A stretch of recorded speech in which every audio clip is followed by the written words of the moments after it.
I'm Nathan Maharaj, producer of the Kobo in Conversation podcast, and I'm here to share with you my interview from the Toronto International Festival of Authors with Jean Hanff Korelitz, author of the new novel, The Latecomer.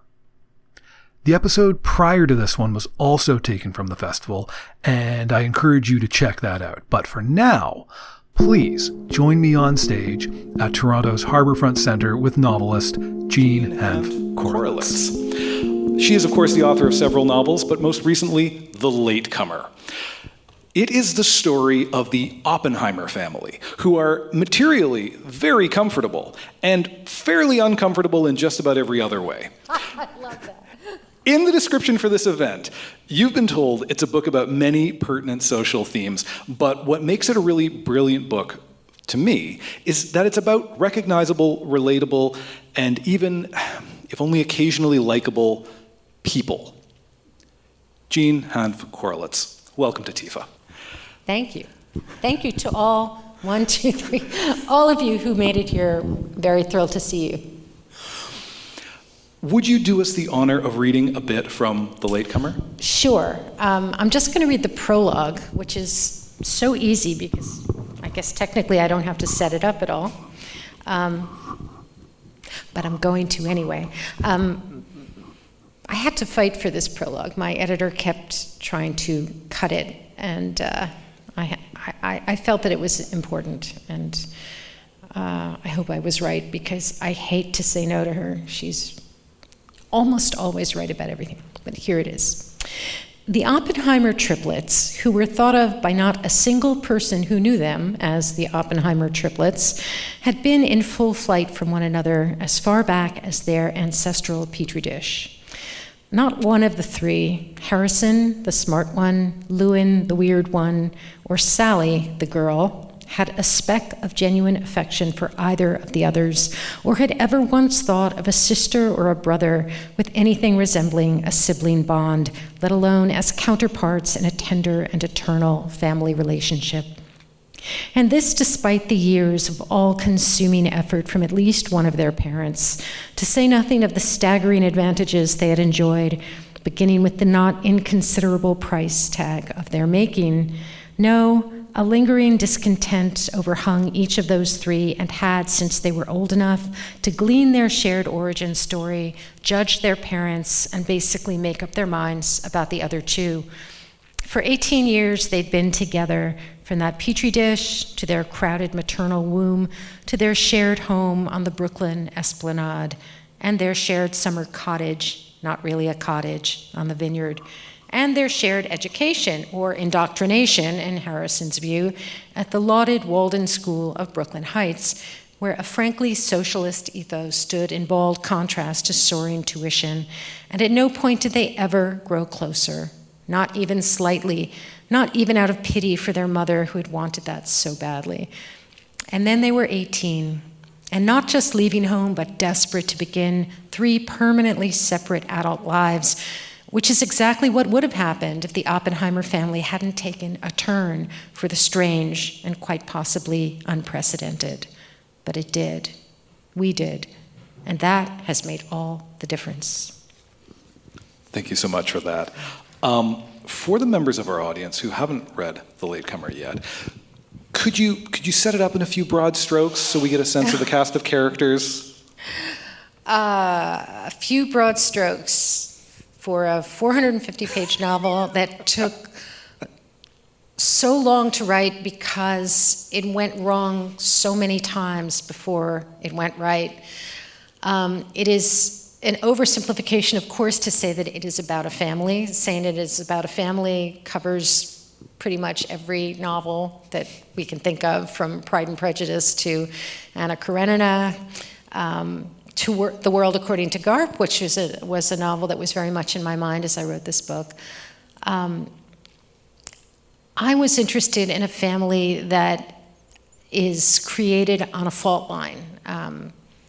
I think that the question I've been asked more than anything else is, why do these 3 young people hate one another from conception? And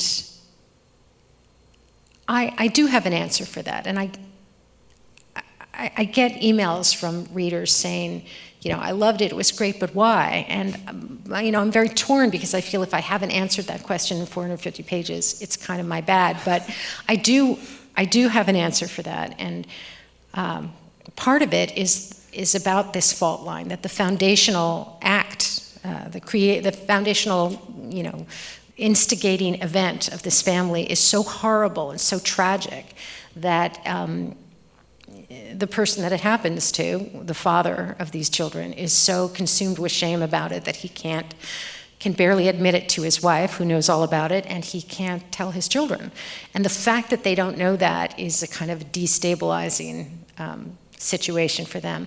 But the other reason that they hate one another is that their family is not complete. There is somebody else out there that they also don't know about. And that is something that I will not tell you what it is, because I do not want to spoil that for you. So 2 very good reasons why these children are so constitutionally incapable of looking on one another with a family feeling. But it's okay, because it's all going to come right in the end. Okay. Speaking of spoilers, yeah. So I read this book by miraculously going in as cold as one can go in. Good. I didn't even glance at the synopsis. Interesting. So the first person narration, the first person plural, the we, the our Father, not meaning to make it sound Catholic. That's a They're a Jewish family. That's yes. an awful, yeah, exactly. There's a little tour of religions. Catholicism does not factor. Yeah. The we, the Our Father, what was interesting though was I found this tension between the narrator who was thoughtful and observant and seemed to know a lot. Right. And this very yes, they were contemptful, but also in some ways they were, I'm not sure contemptible, but certainly they held one another in contempt, but not with a lot of thought. They seemed not there was a note I jotted early on was that this seemed like we were getting the interior lives of a thoughtless bunch of people. And it was a really interesting tension to have that emotionally aware, that interested, collective, first-person voice that I didn't know who it belonged to. Right. I had no idea. Well, if it was hard for you as a reader, you can only imagine how hard it was for the young woman who was the narrator of this book, for the audiobook. And I had a fascinating conversation with her before she recorded it. And there's a moment at the end of there are 3 parts to this novel. At the end of the second part, there's kind of a big moment where everything gets turned on its head, and her challenge in that moment was the reader times 1,000, basically, and she did the most magnificent job. When I finally got the audio tapes, I went directly to that moment, just because I couldn't bear to wait to find out how she'd done, and it was just spectacular. So.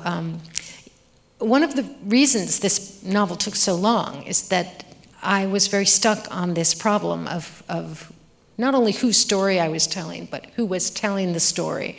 And that was something that took a long time, and stopping to write an entirely different book in the middle before I could work it out. That tension and that transition that you spoke about in the audiobook narration, I listened to most of this as an audiobook, and the spell bound me. Yeah. I was completely there. I had a strong sense of there was a cohesive, real consciousness that was speaking about this. And for most of the book, I thought, what an interesting narrative device, that a family, that siblings would have this shared unconscious, that would have this path into them. And then when it turned out not to be that, and of course I am so unclever, I didn't even pick up the clue of the brilliant cover design. That's sort of signposts that there's more to it than the triplets. Another thing left out of my notes is I'm native to podcasts and forgot there'd be a visual element to this evening.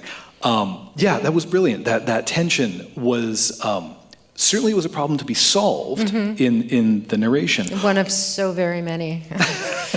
Well, I wanted to ask, was that as you were deciding the voice of the novel, was it always going to be this character? Don't say the next word. Okay. I'm not, Right, we're not, no, right. paused. All right, I will explain how all of this happened. In my life as a writer, it's always been the same. You get one idea at a time. You toil and toil over that project. You finish it. It's either successful or it's not. And then you lie prostrate on your bed for a year, and then you have another idea and you do it again. Okay, that was books number 1 through, it depends on how you count, whether you count the ones that never got published or not. I always do, but it happened over and over again that way. And then it was 2018, and I was writing this book, and I was still writing this book in 2019. And then my editor left the publisher where we had worked together for 3 books. And this is a common publishing experience. It even has a nickname. It's called being orphaned. For some reason, it had never happened to me. But I had a book about to come out, a novel called The Devil and Webster, which nobody read as a result, which didn't make it all that different from any other book I'd ever published. So There's a virtue in consistency. Yes, I was a very consistent mid-list author. But I had a first draft of this book, and I contractually I had to submit it to the publisher where my editor no longer was. So I submitted it to them, the Latecomer, and they rejected it. And the reason, which came back to me via my agent, it was 3 words. It was not even close. And yeah, that was pretty hard to hear. The other little piece of information was that I had this HBO adaptation that was about to come out. So you would think they would, even if they didn't like the book, yeah, this they is would a think, stock on the way up. Okay, let's hold our nose and publish it because Nicole Kidman, Hugh Grant, whatever. Yeah. Not even close. So we're now in the fall of 2019, and I submitted to my editor at her new home, her new publishing company. And she also rejected it, but she didn't say not even close. She said, it's going to be great, I will publish it, but you have to write it again. There was no, I'm going to give you this contract and then we'll revise it together. No, it was no, you're pretty far off the mark. The revisions will happen on your time. Like what you said, yeah. So all through the fall of 2019, I revised. And I submitted it again in January of 2020, and the same thing happened. She rejected it again. She said, it's not there, it's not working, you're gonna fix it, it's gonna be great, but you're not there yet. But I was a fundamentally different person between the fall of 2018 and January 2019 because I was terrified. I've been reading about what was happening in China. I was the only person I knew who thought we were about to have a global pandemic. I kept telling people we're in the opening chapters of The Stand. Nobody believed me.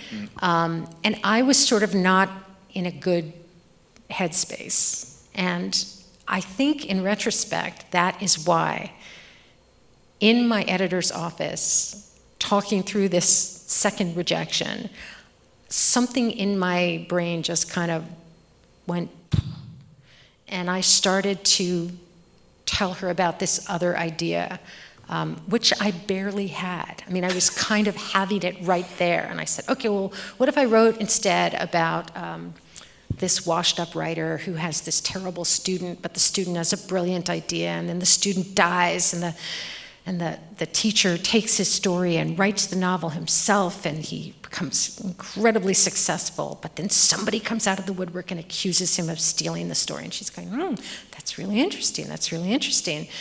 And then I told her what the story was, what this plot was. And she, this is a woman who's read everything.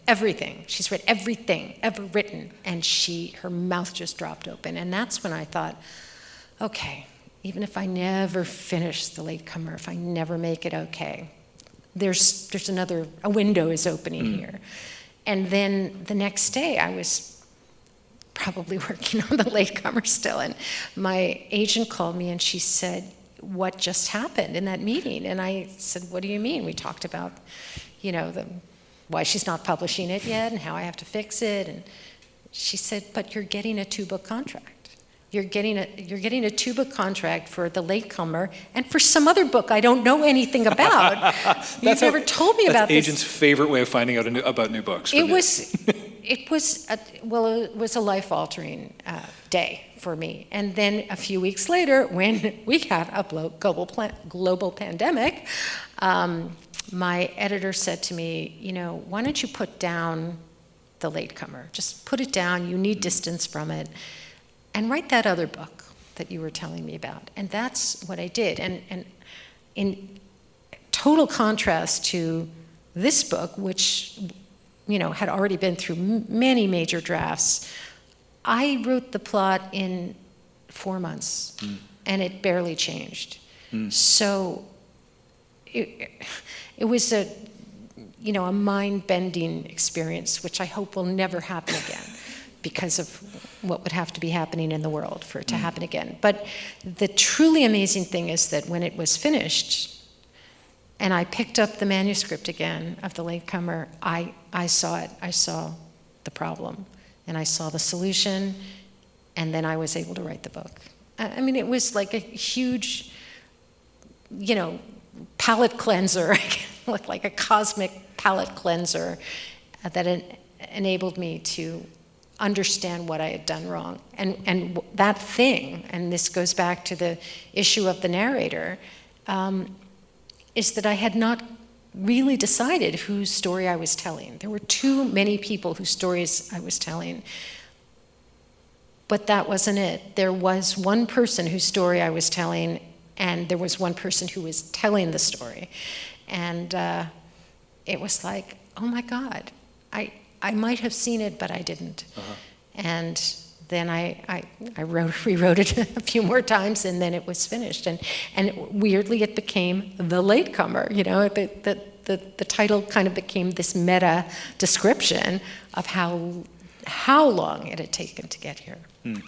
When it takes that turn, I felt like the title was talking about me. I felt very stupid. I felt like the least clever person to have read the book. You only knew what I wanted you to know. Well, this is it. I thought, no, this feeling of free fall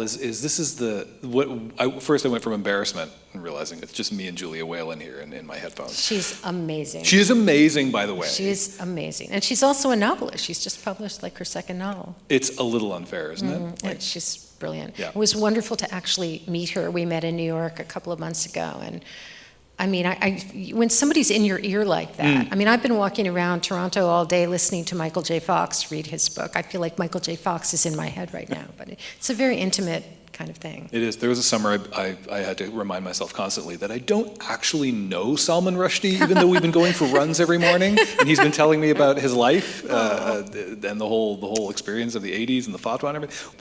Speaking of audio, though, I wanted to ask you about character names, because one of the things that struck me early on was of course, two things. I met Salo Oppenheimer, not knowing how his name was spelled, only knowing this young man bumbling through catastrophe, and his name making me think callow.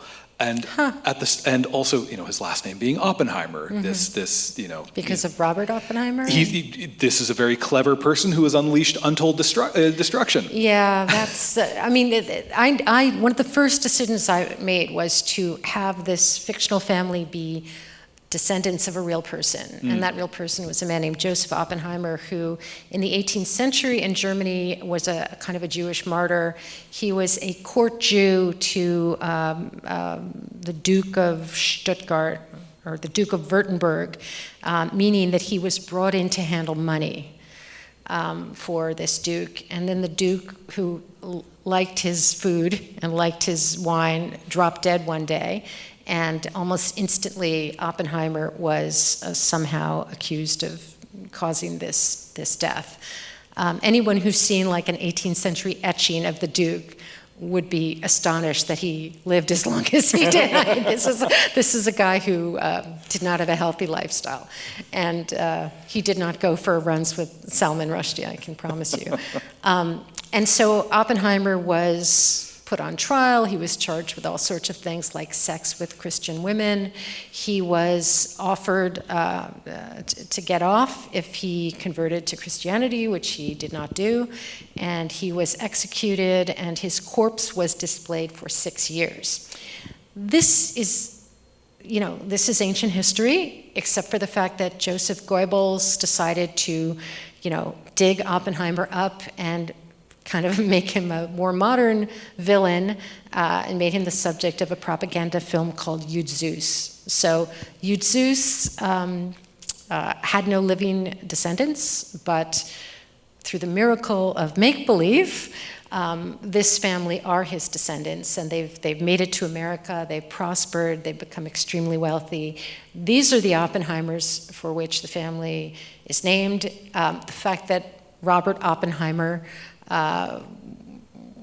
who went to my high school, by the way, shares the name is just a little irrelevant frisson. But I had not considered that way of thinking about the destruction until you mentioned it. Now I should just say it was always in my mind, but no. Yeah, I mean, you've got poet on your CV. You can say you intended all of it. Ex-poet. Is I'm anyone? an ex-poet. You're an ex-poet. Okay, well, one poet in the family is enough. I'm married to a poet. That's right. Okay, that's That's how I gave up playing music when it turned out my brother would make a living at it. I was like, and I'm out. That's I'm out. I believe you said, and I can't cite the interview, but I think you've spoken about this book packing in a lot of your obsessions. Yeah. There's a lot of just fun stuff in here. Somebody who knows me told me that reading this book was like taking a tour of my brain. But I'm not an autobiographical writer, so that's a weird thing for me to hear. But in this case, it is true. Right. I mean, there's Mormon history. Yep, I'm into it. Right. Okay. The evolution of right-wing politics. Into it. Antiques. Totally into it. A bit on hoarding, but I wanted to save that for a little later. But aren't we all into hoarding, really? We're all into hoarding. Yeah. Hoarding is fascinating. Yeah.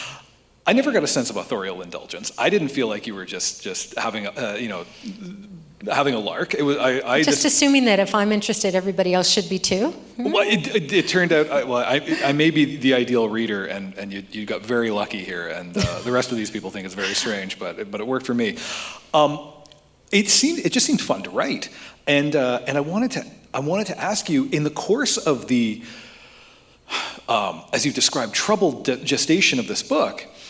When was it clear to you that this would be a vessel to pack in so much fun stuff? There was more that had to, hit the cutting room floor. So there was.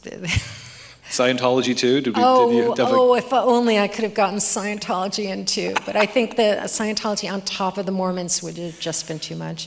I think that was another, not quite a decision, but when you have triplets, and they're going to go in different directions, it is kind of tempting to say, well, okay, I'm going to write you towards Mormon history, and I'm going to write you towards antiques, and I'm going to write you towards right-wing politics. We shouldn't forget progressive education. That's another big one for me. So they all got wrapped up in that one. I don't know. I've never done that before. I've never thought, I'm just going to throw in all the stuff I'm into. It was the first time that I indulged myself that way. So I guess I'm really lucky that none of the critics have sort of taken me to task for skipping around through all these weirdo subcultures. But subcultures are so cool. Yeah, I mean, it was. It's great. Maybe there's something to be said about being a late bloomer. As we were speaking backstage about. Coming into your art as a novelist, not shooting for the best 30 under 30 award or anything like that. That's a good thing too. Right? But I wasn't shooting for that. Right? And maybe by the time we hit midlife and cross that median, that the stuff we're obsessed with is probably more durable and probably will find more people who will want to go on those journeys with us. Well, I don't mean to deny in any way my ambition as a young writer. I was as ambitious as any young person trying to write their first, second, third, fourth, fifth, sixth novels. I wanted all the brass rings, but it was pretty clear to me that I wasn't going to get them. What I was really lucky about was that despite my horrendous sales record, I continued to have people who believed in me enough to keep publishing me, and I knew that was not a small thing. Everybody had to go in front of their editorial board and, sort of sleight of handing away my terrible record as a novelist and the terrible paltry number of books I'd sold in the past. Even the ones that were made into films did not necessarily translate into, huge best-selling books. But I had these two women. I had this agent and this editor who believed not necessarily in the numbers, but that I would get there creatively and that good things would happen when I did. I really didn't believe that myself. I was just grateful to still be published. And then, even when the plot was about to be published, I was sort of bracing myself for disappointment, and not just my own disappointment, but the disappointment of my publisher, that they had worked so hard and it wasn't going to work out, and I would have to sort of comfort them. And then almost from the minute it started going out in galleys, it was different than anything that had happened before. You maybe that's just because of the internet, and you can sort of see in real time that people were reading it and liking it and talking about it and sharing it and kind of all of that stuff. But it was amazing. It was really the most incredible feeling, and I'm just so grateful to those two women in particular, but even the readers who didn't necessarily say, she's 60 years old, this is her eighth book, seventh book, and I've never heard of her, she can't be very good. So. Oh God, I had it and then I lost it. It was a great question too, the one God, you were about to ask. It was the best question. Now you're going to have to ask a less good question. Yeah, no, I wrote it down. No, I know what. We'll get there. We'll get there. Do you feel you're still growing as a novelist? Do you still have things you want to achieve, things you think you could get better at, stuff that bugs you about your own writing? You want to? I know what bugs other people about my writing because they tell me. I get these emails like, this is the fourth book of yours I've read, and I can't stand the way you draw out these sentences and you use dashes and parentheses, and please stop reading my work. It's but thank you for buying 4 books. Well, I'm sure she got them from the library, but sure. It's not going to change at this point. I know I write these long sentences. They're all grammatically correct. But, I'm not going to become Hemingway suddenly at this point in my career. This is it. This is how my brain works. This is how my writing goes. And I would say I'm a little bit more confident than I was even a couple of books ago.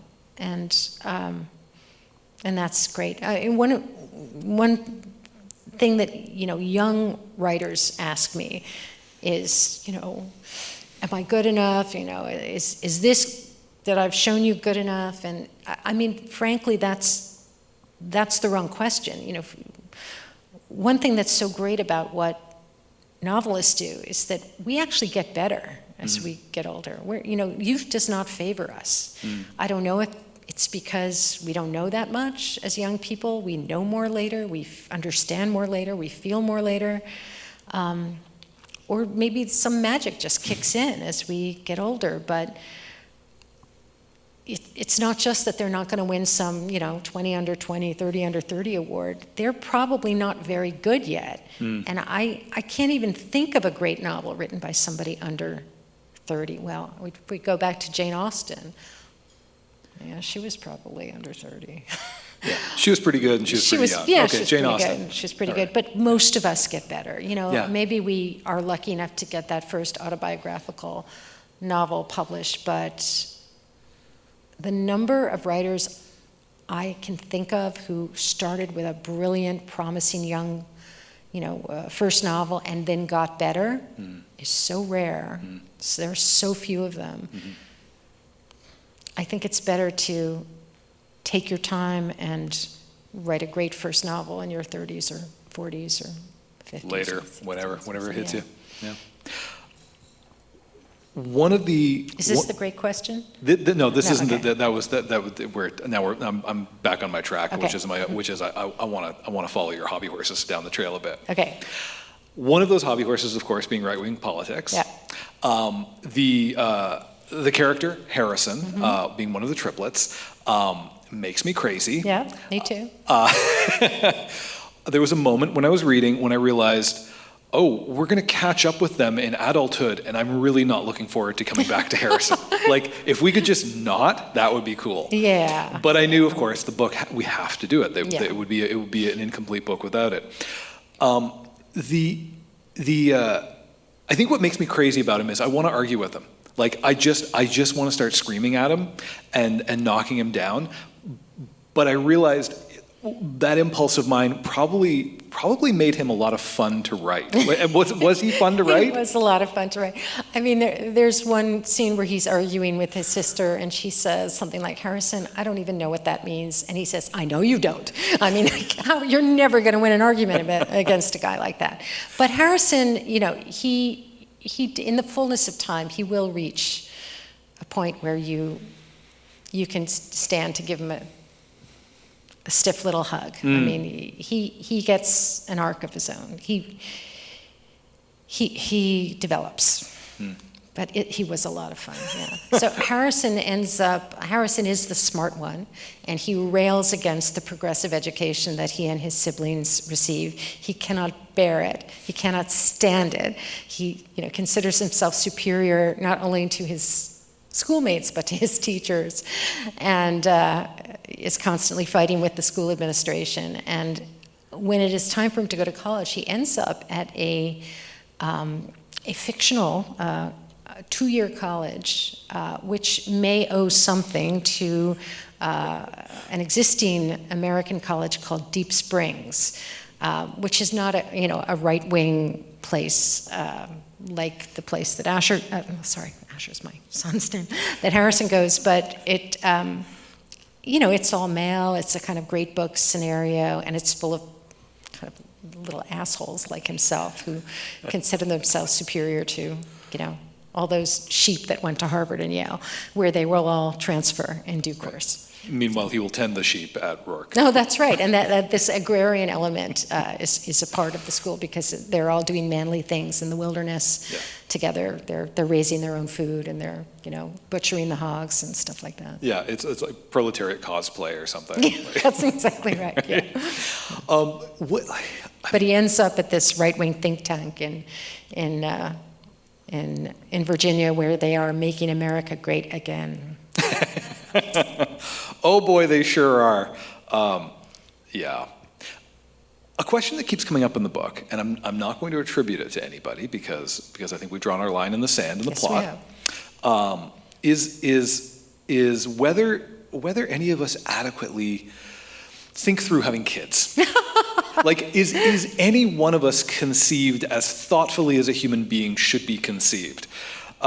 And it is a shaking, upsetting factor for at least one character, that casualness of being conceived. And I'm saying this as I join you leaving my the birthday festivities of my own 13-year-old son who turned 13 today, and I'm thinking about this transfer. I became a parent, and I am racked by believing that maybe we didn't think through having kids. I mean, I love my kids, but my God, how did they let us have them? What was driving this? Because it's more than once that we come up with anger about that decision to have a kid. Well, in this case, the decision is coming from one parent, one prospective parent, not the other, because the woman who marries Salo Oppenheimer is motivated by an awareness of what Salo has done and deep wound that this is. And because this occurs on page 1, I mean, I'm happy to tell you what it is. Salo Oppenheimer, as a 19-year-old college student, causes the accidental deaths of 2 people. One is his girlfriend and the other is his friend. And this is not his fault. It's just something that happens while he's driving a Jeep that flips over. And he is so altered by this event that he can barely, live his life. When he meets or re-meets the woman he's going to marry, she basically makes the decision that her purpose in life is to heal this wound of his. But of course, it can't be done. And she goes to great lengths to do it as she feels it is best to do, and that means giving him children, replacing the lives that he took. And he does it for her because, he's kind of in this kind of simulation of a life. He has no idea that there's really only one person who can help him, and that she isn't it. But he loves that she wants to do it and is trying to do it. So, he has no particular desire to have children, and she wants to have children for the wrong reasons. So it's not a great situation. And this is part of that fault line that this family is built upon. One doesn't have much hope for them, but one would be wrong not to have hope for them, she said. I heard an interview, as we speak of ambition, I heard an interview with novelist A.M. Holmes just a few days ago. And she said she was done calling things the great American novel. And what she suggested instead is the term, the pretty good big book. Yeah, I like that. It's pretty good, right? I love her. She's so smart. Well, so the thing I love about the pretty good big book is it takes a lot of pressure off of all of us. It takes pressure off us, the readers, so we don't have to select the great American novel to read or make sure we've read the great American novel. All we got to do is read some pretty good big books. And as a writer, all you got to do is write a pretty good big book. Oh, is that all? That's all. That's all. We've removed the definite article. It's no longer the. Now we've got the indefinite article, which is a difference, maybe a difference only in degree, if not kind. But I think there's a long, fulfilling career in writing pretty good big books. But I wanted to ask you, as you reflect on that sort of arc of ambition, that was maybe hard to fulfill in the days of youth, but maybe not having anything to say or not being wise enough. Do you still, or have you ever set out to write the great American novel? No, I would not have dreamed of that. Frankly, I think it's a boy thing. I've never met a woman. I know many women who are novelists. Not one of them, I believe, has ever set out to write the great American novel. This is a boy thing. Mailer, Roth, Franzen, that's in the boy writing room. We love novels and we love fiction, and despite the fact that the great American novelists have all been boys, the novel, since its inception in the 18th century, has always been a female art form. I mean, we have been the readers of the novel, and we are still the readers of the novel. Absolutely. And yet, we're not climbing that mountain, for better or for worse. But I was smiling when you said this because Avi Steinberg, who's a writer who I mentioned in the acknowledgments, another Jew obsessed with Mormons, wrote a fascinating book called The Lost Book of Mormon, in which he makes the argument quite effectively that the Book of Mormon is the great American novel. It's written by a boy, but it tells the story of America. It makes up languages. There's a cosmology. There's a mythology. There's a history. It's the whole deal. The Book of Mormon is the great American novel. I want to ask a really technical question, because there's a moment in the book that like my breath caught. I was like, how the hell do you write a book with something like that in it? Ooh, what was that? It was. So they're at the Oppenheimer's summer home. Sallow's upstairs. Right. He's alerted to the approach of the time to gather on the beach for the annual birthday festivities with all the seafood. The worst birthday celebration ever. Yeah, it's really bad. It's so fantastic. bad. What a scene. He's alerted to the approaching time by the increasing frequency of the suck and slap of the Sub-Zero fridge Clearly, downstairs. you've never owned a Sub-Zero fridge. Evidently. Because that is what they sound like. Well, here it's not, yes, but to be clear, it's not just the onomatopoeia of it. It was the observation that the increasing frequency of it would be a signifier of some event approaching. I thought, I was astonished and thought, my God, does she just have a book full of like randomly observed things that will make readers like me go, damn, like how does a scene like that, you're just writing it and you're like, and you're just in it and you know that Sallow would pick up that cue, or are there like, do you capture things? Do you still, is there, though an ex-poet, are you still magpieing away pieces of things like that? Oh, definitely. I mean, this is one reason I've never regretted the fact that I started as a poet. I mean, starting as a poet teaches you a respect for language that maybe you get if you start as a limerick writer. I don't know. But I have it. And I also write with my ear. I cannot leave an ugly sentence on the page, which is not to say that there are no ugly sentences. There are plenty I haven't recognized as ugly sentences, but if it sounds ugly to me, even if it conveys the facts and the words are in the right order and all of that stuff, and it makes sense, if it's ugly, I can't leave it there. So, but those scenes, this is the culmination of part 2, where the entire family has gathered and really bad things are about to happen. There were so many moving pieces in those scenes that everybody's movement is connected to everybody else's movement, and there was probably some late in the day little idea about how does he know when it's time to come downstairs that I went back and wove in. And this is the advantage of writing a novel. You don't, you can have an idea later and come back and fillet it in, and I'm sure it was a moment like that. Thank you all for joining us. Thank you, Jean. Thank you.